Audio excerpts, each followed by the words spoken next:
Commit to being the person that you have to be. Only then will you see what you're truly capable of becoming. I am the weight loss coach, and this is the week 1 follow up. All right, so we found our why, we sat in our why, we realized what we have to do now, and we stepped into making that decision to proceed forward with our weight loss journey. And we've also became very clear on our goal, what it is that we want on both sides. Who do we want to be physically? How much do we want to weigh? And mentally, who is the person that we working towards becoming?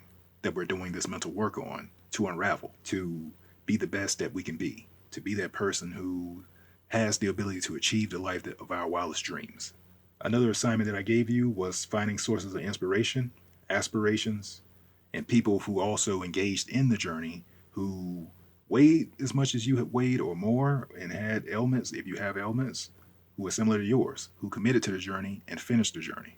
And we did this for one reason and one reason only. They had roadblocks that they ran into. They had difficulties and stumbling blocks and setbacks. And when we get to that point on our journey, we can utilize the tools that they gave us from their experience to solve our own problems with that much ease. So we'll be well equipped to overcome any setback or any issue that we'll experience on our own journey. And next, we moved on to the foods that we wanted to consume. We're not making any drastic changes. We're just looking at the foods that we consume, the quality of it, the amount of it, the amount of calories that may or may not be in those food sources, and got an idea in our head of thinking about healthier alternatives that we may wish to implement later on in our journey when we start proportioning out our foods, when we start carefully designing our palate to help us achieve our weight loss goals. And from there, we went into our water intake. We want to slowly up our water intake to 64 ounces or more. And we do this for a variety of reasons. Water will flush out our body, will cleanse our body, it's good for our skin. It also will keep us satiated longer, keep us fuller longer, which will help us consume less food.